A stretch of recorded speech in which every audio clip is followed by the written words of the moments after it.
Rebonjour frère Serge. Shalom à tous les frères et sœurs en Christ dans le monde entier.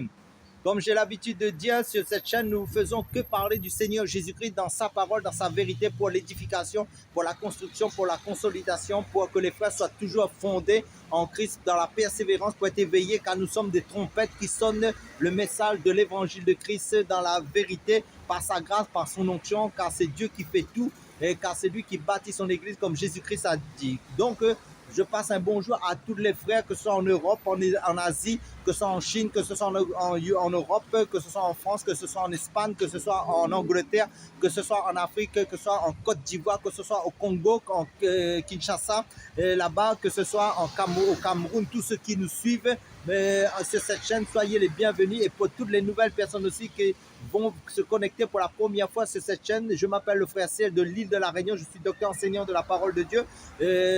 Nous allons faire un partage dans la parole de Dieu. Avant de commencer, avant de donner la parole, je vais aussi pour encourager aussi des personnes qui lisent la Réunion, nous oublions souvent aussi. Amen. En fait, les païens qui posent des questions, même les personnes qui sont pas converties, pour eux, ils sont sauvés parce que il y a beaucoup de personnes, ils font des œuvres. Et frère Serge, qu'est-ce que tu dis?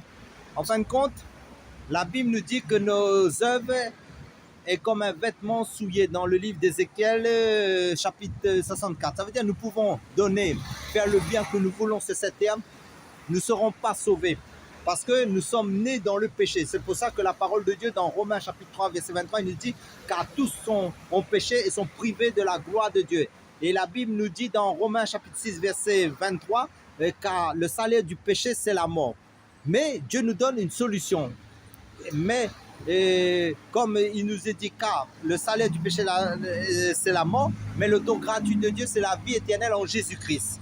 Donc, ce qu'il faut comprendre, nous ne sommes pas sauvés par les œuvres que nous aurions faites, parce que nos œuvres, c'est comme un vêtement souillé, comme je l'ai dit. Ça veut dire, le péché est en nous. Donc, il faut solutionner d'abord ce problème. Et aucun homme ne peut effacer son péché. Faites des sacrifices comme vous faites des animaux, comme dans certaines religions, pour que votre péché soit effacé.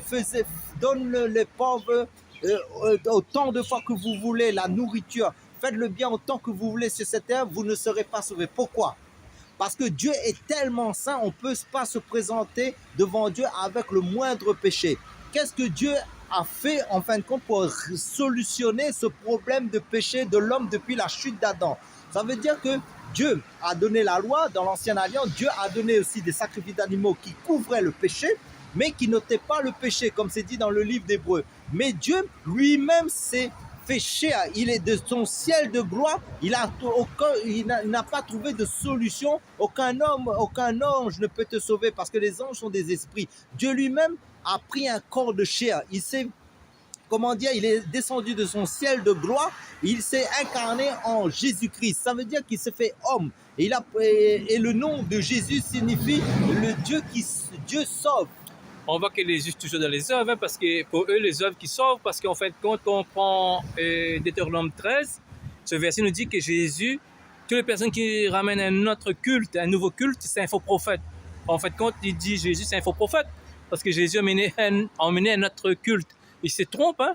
Non, parce qu'en fin de compte, quand Jésus est venu sur cette terre, en fin de compte, ces personnes qui n'avaient pas l'Esprit de Dieu, parce qu'en fin de compte, il fallait avoir l'Esprit de Dieu pour discerner la venue de Jésus que Dieu a envoyé, parce qu'en fin de compte, Jésus est venu en tant que serviteur pour servir, parce qu'il a dit que Jésus venait donner en rançon sa vie pour un grand nombre. C'est pour ceux qui vont croire en lui. Ça veut dire que Jésus est venu en fin de compte sauver les hommes et les femmes pécheurs que nous étions, pour régler d'abord le problème du péché. C'est pour ça que Jésus est mort à la croix, parce que la condamnation qui devrait, de tout homme qui devrait mériter, ça veut dire que nous tous nous méritions l'enfer. C'est ça qu'il faut comprendre, parce que nous étions livrés à Satan, nous étions dans les ténèbres. C'est pour ça qu'il nous est dit dans le livre de Colossiens chapitre 1 verset 12, rendez grâce au Père qui nous a rendu capable d'avoir part à l'héritage des saints, qui nous a délivrés de la puissance des ténèbres et nous a transportés dans le royaume de son Fils, de son amour, en qui nous avons la rédemption, la rémission des péchés.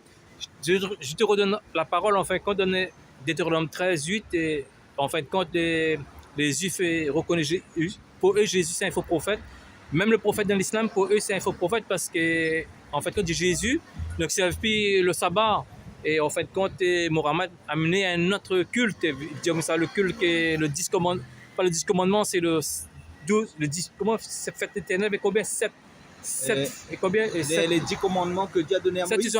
ça toujours en accord. Après le 7 fêtes de l'éternel, 7 fêtes Oui. de l'éternel, ils ont dit que Jésus a tiré ces 10 fêtes d'éternel, frère Serge, hein, parce que en fait, quand les Juifs est toujours dans le 7 fêtes de l'éternel, Ça veut dire aussi, que, en aussi le sabbat, aussi, Oui. hein. En fin de compte, ce qu'il faut comprendre, Jésus est notre Shabbat. C'est lui le Seigneur du Shabbat. Ça veut dire, certains fêtent encore le Shabbat dans certaines religions, mais maintenant Jésus est notre Shabbat. Ça veut dire notre repos. Ça veut dire Jésus a amené le repos.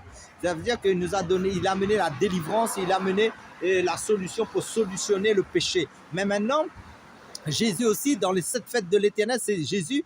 Il reste encore 2 à accomplir en fin de compte. Ça c'est des prophéties bibliques en fin de compte. Et en fin de compte, Jésus a accompli certaines fêtes parce que Jésus c'est la Pâque. Ça veut dire l'agneau immolé. Ça veut dire que notre Pâque c'est Christ en fin de compte et nous fêtons Jésus tous les jours. Nous l'adorons tous les jours et nous le chantons. Ça veut dire que par son esprit qui nous a scellés en fin de compte. Parce qu'on voit que les Juifs n'ont pas la révélation, hein, parce que si nous n'avons pas la révélation, on reste dans les œuvres, parce que comprend Luc 24, verset 45. Alors il est ouvert l'intelligence afin qu'il comprenne les Écritures. Si Jésus n'ouvre pas notre intelligence, Amen. nous sommes incapables. Parce que Amen. Lorsque tu prends Hébreux 10, verset 4 à 5, il dit comme ça, il est impossible que le sang de taureau et de bouc ôte péché. C'est pourquoi Christ est entré dans le monde. Amen. Dit, tu n'as voulu ni sacrifice ni offrande, mais tu m'as formé un corps. Amen. Ouais, tout est accompli à la croix, hein, les Juifs toujours dans la loi, hein, mais s'ils meurent comme ça dans la loi, ils ne seront pas sauvés. Hein. Amen. Mais maintenant, ce qu'il faut comprendre, c'est que dire que, en fin de compte, dans Romains chapitre 11, Dieu a mis le peuple juif sur le côté pendant un moment. Mais c'est le peuple toujours de Dieu. Hein. C'est ça qu'il faut comprendre. Là, nous voyons qu'il y a la guerre entre, comment dire, Israël et l'Iran. Mais maintenant, de toutes les nations qui vont combattre Israël, ça veut dire Dieu est toujours surveille et toujours, aucune nation ne pourra soulever Israël, abattre Israël parce que c'est le peuple élu de Dieu. Mais Dieu, à la fin, va revenir vers son peuple Israël. Mais pour l'instant, il a dit qu'il a mis le peuple Israël de côté pour que les païens puissent avoir accès à l'évangile. Donc, à cause de leur chute, en fin de compte, nous avons accès à l'évangile. Mais maintenant, ce qu'il faut comprendre, c'est que dans le livre d'Éphésiens chapitre 2, pour comprendre la base de l'évangile de Christ, par rapport, nous avons parlé que ce n'est pas par les œuvres que nous sommes sauvés, mais c'est pas...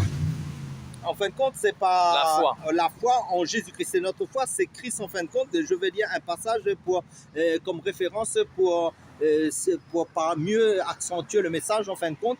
Et dans le livre d'Éphésiens chapitre 2, verset 8 à 10, il nous dit: car c'est par la grâce que vous êtes sauvés par le moyen de la foi. Et cela ne vient pas de vous, c'est le don de Dieu. Comprenez bien, c'est un don de Dieu que Dieu a donné à ses enfants. Cela ne vient pas de notre propre capacité, c'est que Dieu nous a fait grâce. C'est ça, il nous a donné le don de la foi. La foi, c'est un don de Dieu.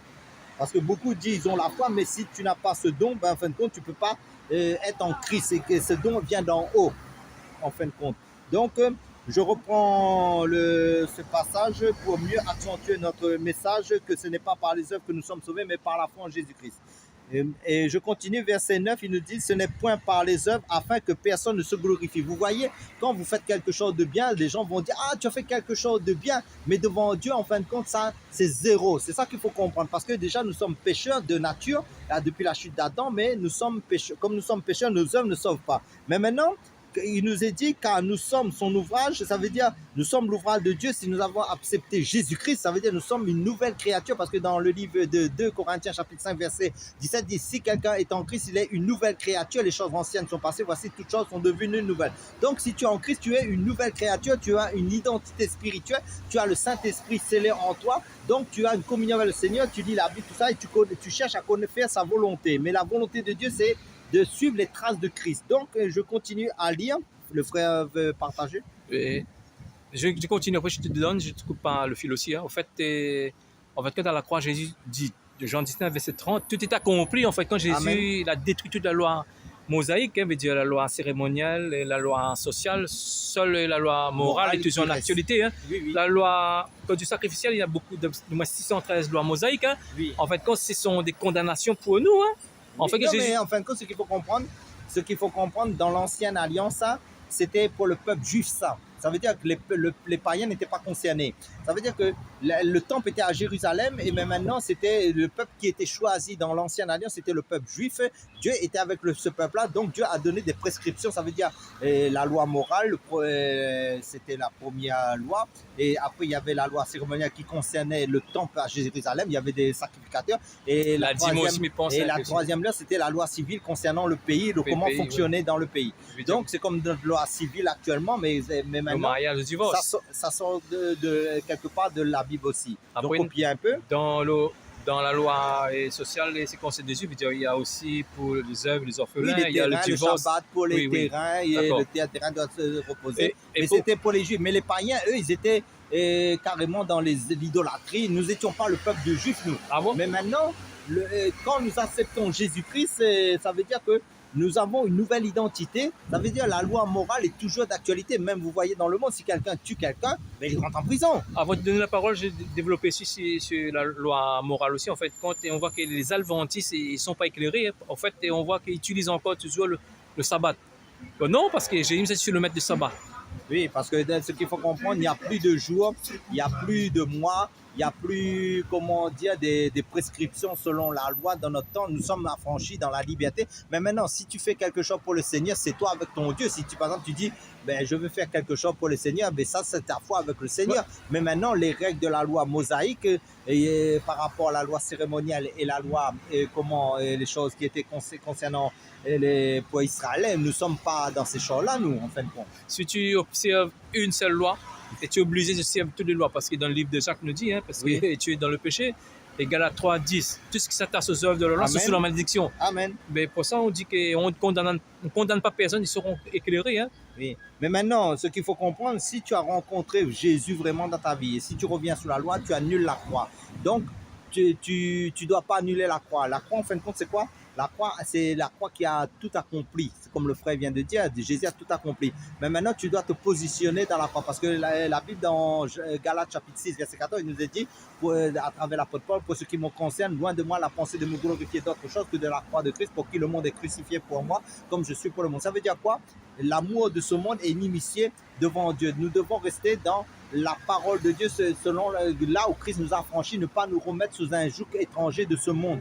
Donc nous devons marcher par l'esprit dans la liberté. Donc pour nous sommes libres en Christ. C'est pour ça qu'il dit dans la parole de Dieu dans 1 Corinthiens chapitre 10 verset 23, tout m'est permis, mais tout n'est pas utile. Tout m'est permis, mais tout n'édifie pas. Qu'est-ce que ça veut dire? Ça veut dire que nous devons examiner les Écritures comme les chrétiens de Béret pour voir quelle est la volonté de Dieu, ce que Dieu agrée et ce que Dieu n'agrée pas. Ça veut dire quoi?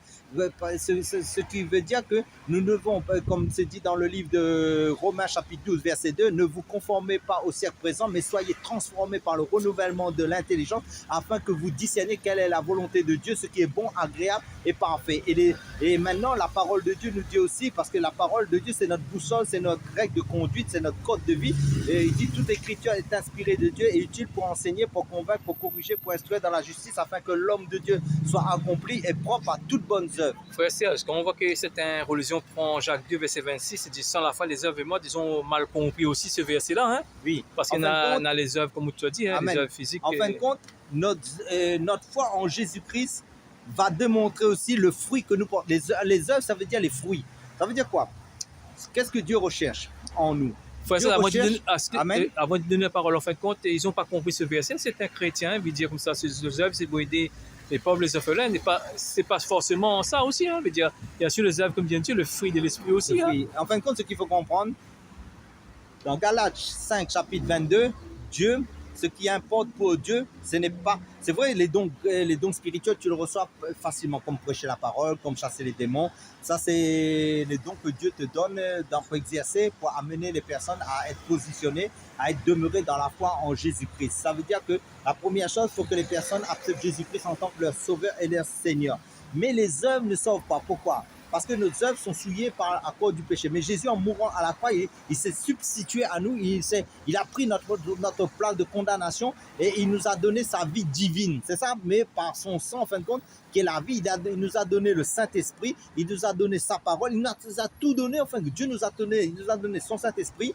Et c'est pour ça qu'il dit rechercher le royaume de Dieu, sa justice qui est Jésus-Christ, parce que Jésus a dit le royaume est parmi vous. Si je cherche comment dire, Satan par le doigt de Dieu, ça veut dire par son esprit, le royaume de Dieu. Ça veut dire le royaume est dans notre cœur qui est son esprit. Parce que si quelqu'un n'a pas l'esprit de Christ, il ne lui appartient pas. Ça veut dire quoi? Ça veut dire que ça, c'est les œuvres aussi. Ça veut dire que Dieu nous a donné des grâces, des dons spirituels que nous devons fructifier dans la vie des uns et des autres pour annoncer l'évangile, pour édifier, pour construire dans la vérité, qui représentent les œuvres spirituelles. Je parle bien des œuvres, il y a les œuvres spirituelles, il y a les œuvres sociales et il y a en fin de compte qui englobent les fruits de l'esprit. Ça veut dire la compassion, la miséricorde, ça veut dire que la sanctification, et ça veut dire quoi? Ça veut dire la douceur, ça veut dire les traits de caractère. Ça veut dire que nous devons avoir les traits de caractère, les caractéristiques des traits de caractère de Dieu dans le comportement, dans la marche spirituelle, dans nos comportements et dans nos actions. Ça veut dire que Jésus allait de lieu en lieu annonçant le royaume de Dieu, mais Jésus ne faisait pas que ça. Jésus faisait le bien. Ça veut dire quoi? Jésus priait pour les malades. Jésus donnait à manger aux malades. Mais comme toi, de nos jours, par exemple, si tu es chrétien, Dieu t'a béni sur le plan financier ou sur le plan matériel ou sur le plan nourriture, mais tu vois un pauvre, parce que dans Galates chapitre 2, l'apôtre Paul nous préconisait aux chrétiens de toujours se souvenir des pauvres. Et vous savez, les pauvres, c'est le peuple de Dieu. Et les pauvres sont riches dans la foi. Donc ça veut dire quoi? Ça veut dire que notre amour pour le Seigneur va démontrer notre comportement, le fruit de notre comportement. Parce que le comportement de nos actions, c'est le fin lin que nous aurons, pendant les noces de l'agneau.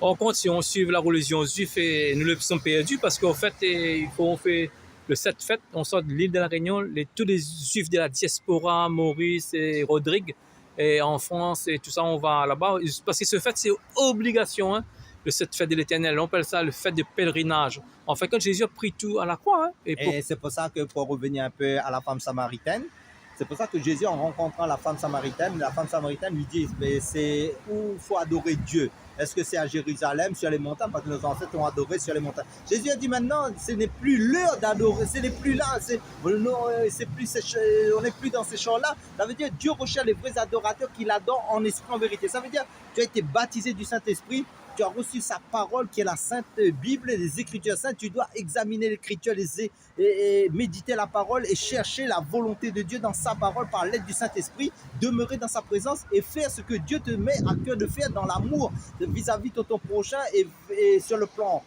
naturel et sur le plan spirituel. En fait, la loi était un pédagogue pour amener à Christ, hein, en fait, quand tout est en Jésus-Christ. C'est ça. En fin de compte, l'ancienne alliance, que ce soit la loi de Moïse, c'était l'ombre de Christ. Mais la réalité se trouve en Christ. Ça veut dire que c'est l'Église. L'Église, en fin de compte, parce que la Bible nous dit aussi, comme votre Père est parfait, soyez parfait comme votre Père. Et ça parle de Dieu, de Jésus-Christ, en fait, qui est Dieu. Mais maintenant, l'apôtre Paul nous dit dans 1 Corinthiens chapitre 11, verset 1, soyez mes imitateurs comme je le suis de Christ. Le modèle que Dieu nous a donné, c'est lui-même en tant qu'homme, la façon dont il marchait. Il allait de lieu en lieu faisant du bien, il était rempli de compassion, rempli de miséricorde. Il annonçait le royaume de Dieu, il annonçait le salut, il évangélisait, il parlait de la repentance, il enseignait sa parole. Et c'est ce que le but pour lequel Dieu nous a mis sur cette terre, c'est de démontrer Dieu par nos comportements dans la sanctification, faisant les œuvres de Dieu. Chacun de nous a un travail à faire, nous sommes pas passif mais actif. Parce qu'on voit que les juifs attendent toujours Jésus, hein? Mais ils attendent toujours le Messie. En fait, quand ils ont raté, en fait, que le Messie de Jésus. Enfin, ils attendaient un Messie qui sortait de David, hein, sortait de David. Oui, en mais, fait, mais ils n'ont pas saisi, parce qu'en fin de compte, comment dire ça? La Bible nous dit aussi, dans les Actes des Apôtres, chapitre 28, quand vous lisez ce passage, Dieu a envoyé un esprit d'assoupissement, esprit d'aveuglement. Ça veut dire que Dieu a bouché leurs yeux. Parce que pourquoi? Je donne un exemple.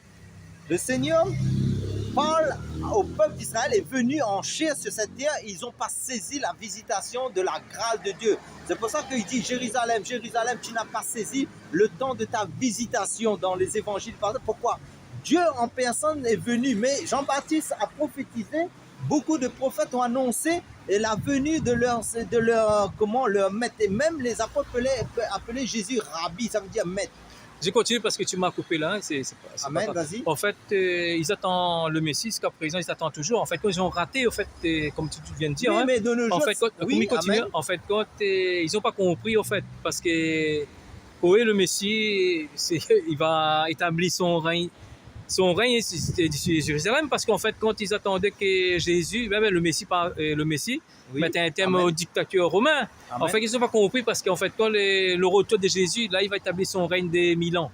Et Amen. le millénium, on appelle ça la théocratie de Dieu sur terre. Hein? Amen. Oui, c'est Parce ça. que dans la fin du monde et la fin des temps, c'est différent. La fin des temps, tu connais un peu la fin des temps. La fin des temps, on va que Jésus va mettre un terme tout Oui, au c'est roi de la terre. à venir qui va s'accomplir.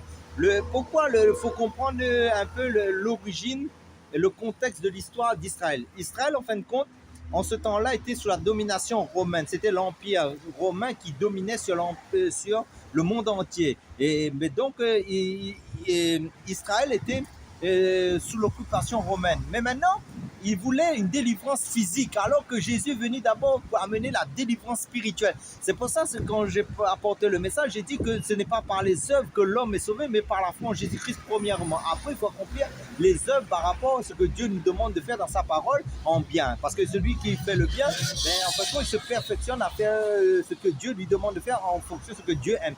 Pourquoi les Juifs, ils voulaient établir le royaume tout de suite? Parce que comme ils étaient en guerre, et qu'ils étaient sous l'occupation romaine de César dans ce temps-là, ils voulaient une délivrance pour être débarrassés du peuple romain parce que Jésus est venu sous l'empire romain. Mais le truc, c'est quoi? La chose la primordiale, c'est que le enseignant qui enseignait la Torah, ça veut dire les docteurs de la loi, ils n'avaient pas l'esprit de Dieu, ils n'ont pas prêché la croix. Comme nous aujourd'hui, pourquoi nous prêchons l'évangile? L'évangile est axé sur la croix. Il fallait qu'eux, ils prêchent au peuple la vraie doctrine. Comme de nos jours, on a beaucoup prêchent que c'est par les œuvres que nous sommes sauvés ou qu'il faut faire les œuvres, alors qu'il faut prêcher la croix, crucifier la puissance de Dieu, l'évangile du salut d'abord et ensuite faire le bien.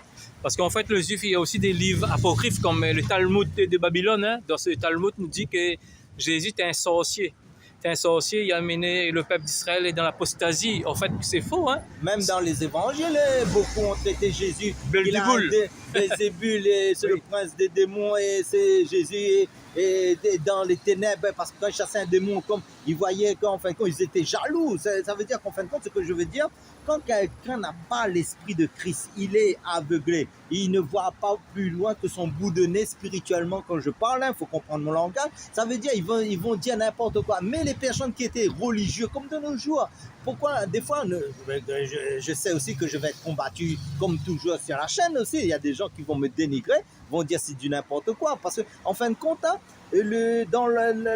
quand Jésus était sur la terre, il y avait beaucoup de religieux. Ça veut dire beaucoup de personnes qui prêchaient la parole sans l'esprit de Christ. Parce que, comme j'ai prêché par rapport à l'onction, sans l'onction, nous allons tordre le sens des Écritures. Nous n'allons pas comprendre la parole sur le plan comme Dieu veut que nous la comprenions. Donc, si nous allons dans les écoles théologiques, si nous allons dans l'intelligence humaine, si nous allons dans les raisonnements, si nous allons prêcher la parole tordre comme l'apôtre Paul le disait, et certains tordent le sens des Écritures. Donc, l'évangile est axé sur la mort et la résurrection de Jésus-Christ pour le salut de notre âme. Accepter Jésus pour être des saints. C'est pour ça que quand la Bible adresse les lettres de Paul, adresse aux saints. Pourquoi? Les personnes qui ont accepté Jésus, ils sont lavés, purifiés, ils sont plus sous la condamnation de leurs péchés, mais maintenant, qu'est-ce qu'ils ont? Une nouveauté de vie, ils vont vivre maintenant dans la foi. La foi, c'est quoi?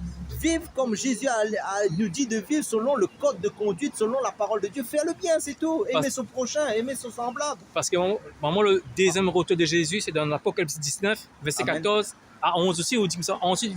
Ensuite, Jésus viendra avec les anges, hein? Oui, avec tous les saints pour mettre un terme. En fin de compte, ce qu'il faut comprendre, là, nous sommes dans le temps de la grâce. Et là, ce qu'il faut comprendre, nous sommes dans un temps aussi, l'apostasie, les fausses doctrines sont pleins dans le monde. Ça veut dire qu'il y a fausses doctrines aussi. Mais maintenant, ce qu'il faut comprendre aussi, c'est que Jésus va venir prendre son église. Et personne ne sait le jour et l'heure. Donc, à tout moment, Jésus peut venir, mais personne ne sait que seulement le Père le sait.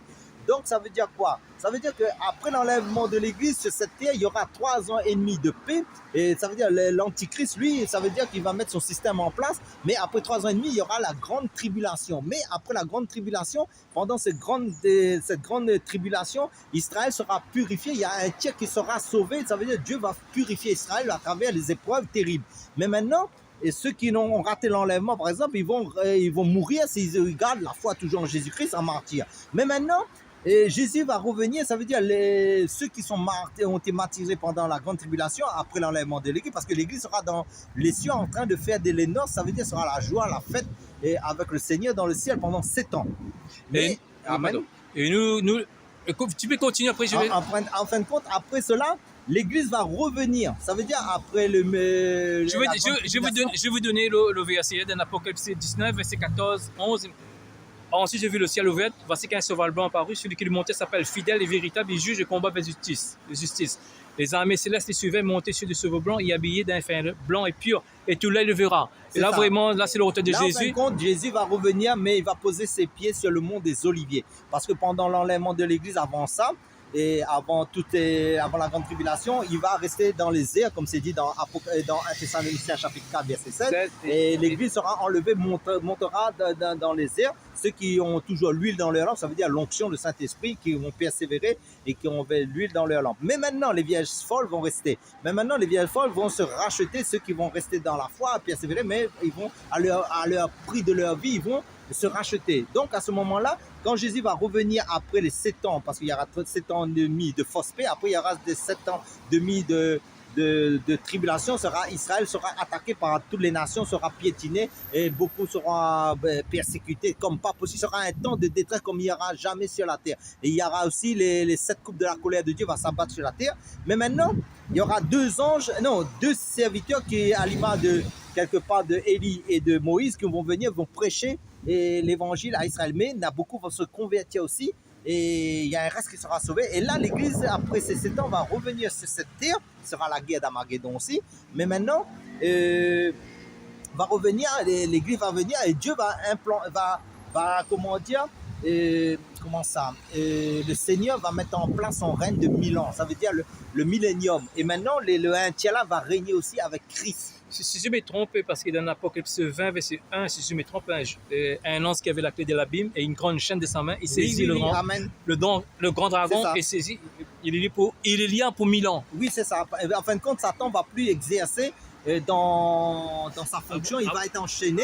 Avant de terminer, il faudrait continuer. En fin de compte, pendant il sera 1000 ans de paix, il n'y aura pas de mort et il y aura 4 types de personnes. Ça veut dire qu'il y a les personnes qui sont dans la gloire, qui ne vont plus mourir, qui sont ressuscitées. Il y a des personnes en martyr aussi, qui vont ressusciter dans le corps de gloire. Il y aura des humains comme nous là de nos jours qui ont l'esprit, qui seront enchaînés, ils vont faire encore des enfants. C'est pour ça que quand vous lisez dans les prophètes, dans les livres de l'Ancien, il y aura des enfants et l'agneau l'enfant mettra sa main dans le nid du vipère, tout ça là. Il y aura la paix, en fait, il n'y aura plus de violence. Mais après cela, Satan, après les 1000 ans, pour continuer les prophéties qui va s'accomplir au fil du temps, qui ne sont pas encore réalisées, ça veut dire que Satan sera relâché pendant un temps et sera la guerre de Magog et de Gog et Magog. Ça veut dire que Satan va aller réunir tous les peuples, va séduire encore le peuple pour attaquer Israël. Et là, un feu va descendre du ciel, va consumer tout le royaume des ténèbres. Et après, il y aura le jugement dernier. Après, il y aura la nouvelle Jérusalem et tout ça, et nouveau ciel, nouvelle terre, tout ça. Je redonne ce verset-là parce que j'ai une révélation là-dessus. Et dans l'Apocalypse 20, verset 1, un ange qui avait la clé de l'abîme et une grande chaîne de sa main. Il saisit le dragon et le serpent ancien, qui est le diable et Satan. Il est lié pour 1000 ans. En fait, comme nous avons vu là, que c'est pas Jésus qui vient attraper Satan, c'est les anges. Oui, mais c'est un ange. En fait, c'est un ange quelconque. Ça veut dire, on ne dit pas un chérubin, c'est un ange quelconque. Je continue, après je te donne la parole. En fait, quand on voit qu'il y a des anges qui travaillent avec nous, veut dire comme ça, Jésus ne pète pas son temps avec les anges, et veut dire comme ça, il est au-dessus des anges. Oui, voilà. Mais dans le livre de Matthieu, chapitre 18, il nous est dit que chacun de nous a ses anges. C'est pour ça qu'il dit de ne pas se condamner un de ses petits, parce que les anges se tiennent devant le Seigneur. Hébreux 1, verset 14, les anges ne sont-ils pas tous des esprits au service de Dieu, envoyés pour porter des lettres qui vont hériter du salut? Oui, mais c'est à notre service. Sans que nous savons, si nous vivons dans la crainte du Seigneur, dans la piété, les anges sont à notre service. Pour terminer, voilà. Et pour terminer, ce que je veux dire, le message était axé que nous ne sommes pas sauvés par les œuvres que nous aurions faites, nous sommes sauvés par la foi en Jésus-Christ. Mais après, il y a un équilibre par rapport à la vie spirituelle, la foi.